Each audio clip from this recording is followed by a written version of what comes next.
Well, thanks for joining us at the Wales Airshow at Home, brought to you by Ron Skinner and Son, and we're having an absolutely thrilling day here today. Next up in the schedule, we've got Flight Lieutenant Jim Peterson, and you know who he is. Yeah, he flies the mighty Typhoon. Good afternoon to you, Jim. How are you? Hi, George. I'm very well, thanks, in these strange times. Yeah, well, great to have you with us today. You fly pretty much the best of the best. I mean, everybody's deeply envious. You just must have a massive smile on your face when you're flying that jet around. Enormously capable. Just tell us a bit about the things it can do and just, well, how have you been getting on with the training? It's a difficult time. Yeah, thanks, George. It's a fantastic aircraft to fly. As you know, if you've seen it display, then you can just see how powerful it is. So the acceleration in it is phenomenal, which makes it an absolutely world-class dogfighter. There's nothing really air-to-air that will beat it in a close-in fight. It's also got incredible sensors on the aircraft, which mean the radar can see a long way and guide missiles as required. We can bolt on lots of different types of weapons, both for shooting down things in the air and for killing things on the ground, which is unfortunately what the jet is designed for. We've also got a laser designation pod. We've got an amazing suite of defensive aids that if somebody targets us, we know they're looking at us and we can do something about it. Yeah, absolutely fantastic. And just to remind people some of those stats, you know, brakes to liftoff, 8 seconds, brakes to 35,000 feet and a speed of Mach 1.5 in just 2.5 minutes. Exhilarating ride of your life. But we know, Jim, that actually, whilst you have the joy of flying it, it takes a lot of people to get into the air. Just how many people are in your actual Typhoon display team? You're absolutely right, George. When we come away to a show, we bring with us actually quite a large team. So my direct team are a team of 5 engineers built up of mechanics who are running the avionics. They're also running the mechanic side, so the engines and the airframe. And we also bring an armourer as well, who's in charge of the ejection seat and the weapons and the fuel tanks. But they are just, again, a very small part. So they are at the show to get me airborne, get me to do the display. And if anything minor goes wrong, they can do some small fixes. But behind that, there's a huge team at Coningsby supporting it. We're all part of 29 Squadron, which has 200 people, mostly engineers, working really hard behind the scenes, keeping those jets serviceable and airworthy. And then behind that is a huge logistical footprint as well. So we also bring with us a mechanical transport driver who drives the truck with all the spare equipment on and the power sets and all of that. And actually, a lot of the jet is computer driven. So we bring with us 2 computer engineers, which run the 2 servers, which keep all of the engineering records on them as well. So on top of that, we've also got the public relations team who do a sterling job down on the seafront, meeting all the public, giving out all the free goodies, but also engaging and talking about life in the Royal Air Force and the wider military. Yeah, phenomenal stuff. And of course, it is all about team effort, and particularly so in the military. Now, we're going through a tricky period, all of us. It's a very demanding aircraft to fly physically as well. What have you been doing in your spare time? How do you keep fit for this sort of thing when you're not flying it so often? Yeah, so the aircraft is actually a very demanding one to fly just because of the physical forces that it exerts on the body. So when I pull back on that stick, a lot of the time I'm at what's called 9G. So my body weighs 9 times as what it does if I'm just stood or sat as I am currently. So that puts incredible force on the body, and a lot of my blood weighs 9 times more, so my heart has to work 9 times harder to keep the blood pumping around my body, especially into my brain, to give me to keep me awake effectively. So, but I've got an amazing amount of kit that helps me. I've got G suit, which squeezes my body and keeps the blood pumping, and I also do a really strong G straining maneuver. I've done a lot of practice in the centrifuge, so we've got a brand new centrifuge, state of the art, at Royal Air Force Cranwell, which fires me up to 9G, and I can keep practicing with the doctors on how to survive those G forces. But myself, I try and do a reasonable amount of gym work, so keep myself strong. So I've got the muscular power to tense against those G-forces.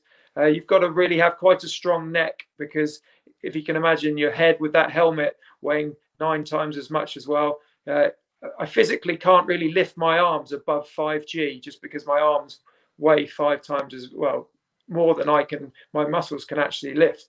But the cockpit's designed very ergonomically, so I can actually just fly the aircraft without really having to move much. And everything just stays on my hands, on the throttle and on the stick, and I can fly the display like that. Wow, that's incredible stuff. And to a youngster, in many ways, this may sound a little bit daunting, to start off on a lightweight aircraft and achieve what you're doing every day. What advice would you give to young people today if they're aspiring to be a pilot? I would say, well, my personal experience is it's been an absolute dream job that has come true for me. So I haven't given up along the way. I had that dream as a child. I joined the Air Cadets, which was really valuable for me. That really gave me experience in gliding and flying and general military lifestyle, but while growing up as a child. And then I was very fortunate to be sponsored by the Royal Air Force to do my A-levels and my university degree, which was in mathematics, but you can study anything you want. But I would say the Royal Air Force and the wider military is a fantastic career. Your training is second to none, and the camaraderie and the teamwork that you'll experience and be part of, you can't find anywhere else in the world. And you don't have to do it for the whole of your life. I mean, I expected at 38 that I would have left and maybe joined the airlines. Not that that's a great thing to do right now, but I'm 43 this year, and I'm signed up till 60 and still loving every minute of it. So I would say do it. You've got to follow your dreams, work as hard as you can, stand out from the crowd, work as hard as you can at school, join the Air Cadets, and you will not regret any decision that you make to join the military. Brilliant. Excellent advice there from Jim Peterson. Aim high, I think that's the message, and stay committed. And you'll retain the brain of a 19-year-old and as fit as a fiddle, just as we're getting from Jim here today. Fantastic stuff. Well, it's great to be receiving so many questions coming in through social media to the team here at Wales Airshow at home. And the first question for Jim today is from Gwennon Griffiths from Pontydilys. Do you have to exercise a lot so that you're able to cope with G-force of the plane during displays? Yes, I do have to stay fit. I do a reasonable amount of gym work just to keep my muscle mass up so that I can strain against the G-forces. But actually, strangely, if you're too fit, too aerobically fit, that can mean your blood pressure can be a little bit low. So some people who are super fit have low blood pressure and therefore aren't so good against the G-forces. So you do have to balance it. And you don't really want to go for a run on the day of doing a display, because again, that could make you slightly fatigued and lower your blood pressure. At the moment, I'm trying my hardest with a bit of kit I've got at home and some online courses, but unfortunately the gyms are shut at the moment. So I do feel this suit was a little bit tighter when I put it on earlier. I think that goes for all of us. Okay. The next question comes from Ocean from Neath Port Talbot. Hi, I'm Ocean, and I would like to know, where's your favourite place to perform? That's a great question, and I really can't name one single air show. They're all fantastic, and they've all got their own amazing traits. But I have really enjoyed being at Swansea. Staying in Cardiff is a wonderful city, and we've been looked after so brilliantly by the crowd.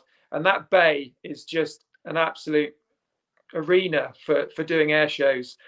So I'd have to say Swansea is definitely up there, but going abroad is always fantastic. I've done some shows in Poland, out as far as Bahrain, but anything over the sea, especially Swansea, it's been brilliant.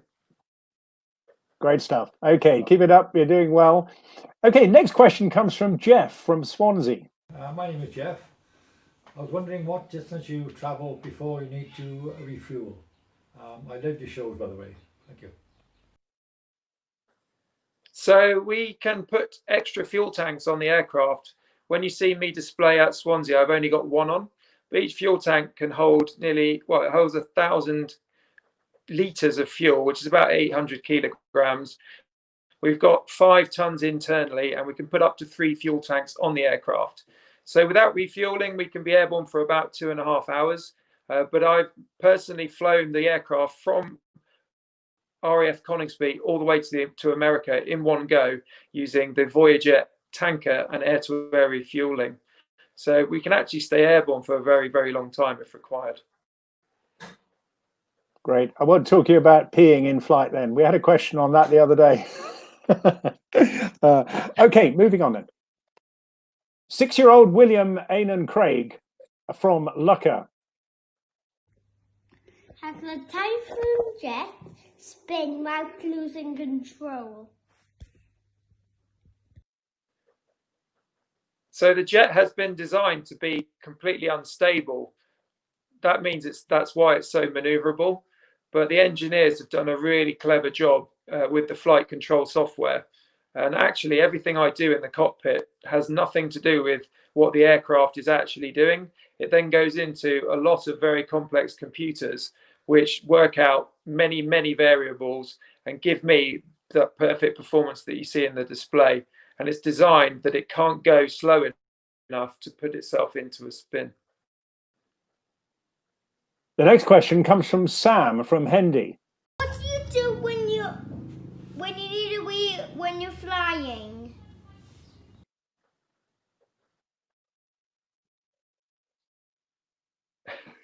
Well, I try and go before I get into the aircraft, and so the best thing is to hold it. But I have flown for 10 hours in the aircraft, and you can't hold it for 10 hours. You do need to stay hydrated.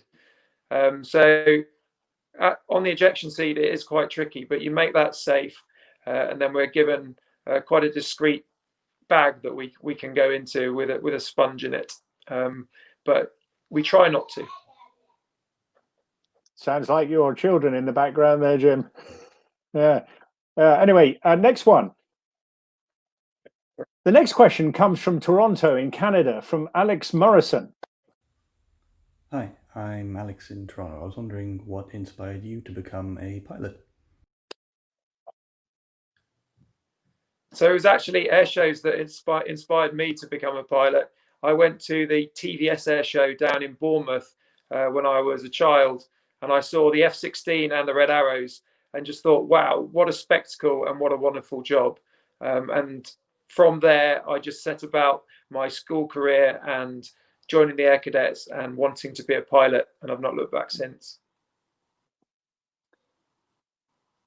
Rose from Bedfordshire has another question for you. Hello, my question is, do you practice using ejector seats, and if so, how? So we don't actually pull a handle physically and get thrown out of anything. However, in the simulator, we do practice certain emergencies where we do have to eject. So that's how we get our practice at pulling the handle at the appropriate time. And then we keep ourselves current. So every 6 months or so, we'll do some practice drills with getting into the dinghy that we may have to jump into if we land in the sea. Also some parachuting drills. And we do actually get thrown in the sea every couple of years to do some live sea drills off the back of a boat. And we generally get winched up by a helicopter there as well. So we stay current in the event that we have to eject, but we don't physically get ejected at any point, which is good news. Yeah. I'm just going to go offline for a minute there. Interesting enough, Jim. So they don't have that Martin Baker don't have that practice rig anymore. It's about a 30-foot long pole. Does that not exist anymore? No, I don't believe it does. Oh, I think it was just deemed probably risk versus reward on people's necks and backs and cost. And yeah, we don't use that anymore. All right. Yeah, that was my only ever ejection training. I'm glad to say. Okay. Final question coming up. The next question comes from Ruby Adams, who's 15 years old, and she's from Port Talbot.